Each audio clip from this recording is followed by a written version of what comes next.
안녕하세요. 오늘 저희가 좀 깊이 파고들 이야기는요.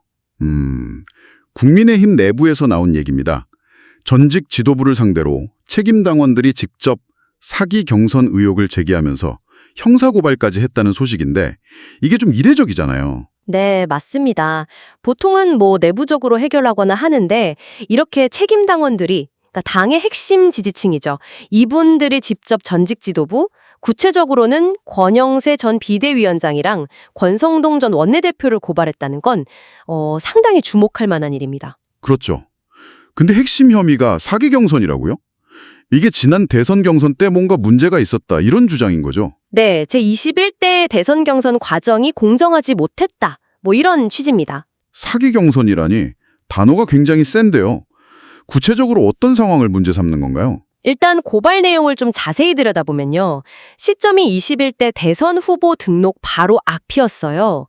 5월 3일 전당대회에서 당원 투표로 김문수 후보가 선출이 됐거든요. 네, 기억납니다. 근데 불과 며칠 뒤, 그러니까 대선 본선 후보 등록 첫날인 5월 10일 새벽에 당시 비상대책위원회, 비대위가 이 김문수 후보 자격을 박탈하려고 했다는 겁니다. 네, 당원들이 뽑은 후보를 그것도 후보 등록일에 박탈하려고 했다고요? 그렇죠.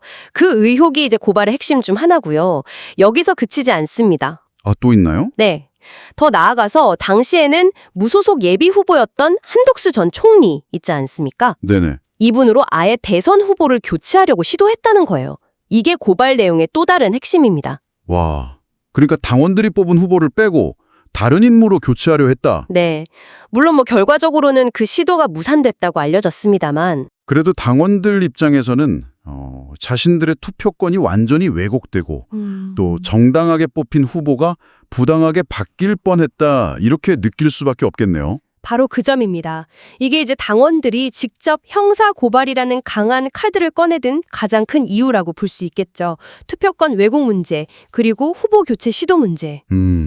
그런데 고발 내용에 이것만 있는 게 아니라면서요. 맞습니다. 또 하나가 같이 묶여 있는데요. 예전에 그 친한 동훈계로 분류되는 김종혁 전 최고위원이 제기했던 의혹이 있어요. 어떤 거죠? 이른바 대선 자금 160억 원 낭비 의혹인데요. 이 부분에 대해서도 이번 고발을 통해서 다시 한번 좀 규명해달라 이렇게 요구하고 나선 겁니다. 그러면 경선 개입 시도 의혹이랑 또 선거 작업 문제까지 이 두 가지를 같이 문제 삼는 거군요. 네.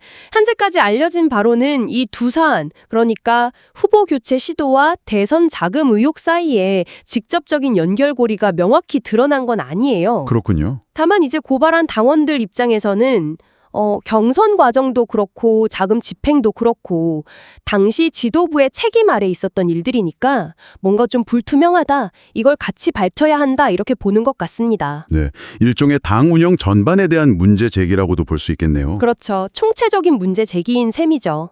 자, 그럼 오늘 이야기를 좀 정리해보면 국민의힘 책임 당원들이 제기한 이번 고발은 단순히 과거 경선 결과에 대한 불만이 아니라 지도부의 후보 교체 시도 의혹, 그리고 그 과정에서의 어떤 투명성 문제, 나아가 대선 자금 사용 문제까지 포함하는 상당히 복합적인 성격을 띠고 있다. 이렇게 요약할 수 있겠습니다. 네, 맞습니다. 오늘 저희가 살펴본 이 사기 경선 고발 사건, 이게 국민의힘 내부의 어떤 갈등을 보여주는 동시에 정당이라는 조직 안에서 당원들의 뜻과 지도부의 결정이 어떻게 조율되고 또 때로는 어떻게 충돌할 수 있는지, 그걸 보여주는 하나의 사례가 될 것 같아요. 네. 여러분께서도 이 사건을 보시면서 정당 민주주의라는 게 실제로는 어떻게 작동하는 걸까? 또 리더십의 책임은 어디까지일까? 이런 점들을 한번 생각해 보시면 좋을 것 같습니다. 그렇죠.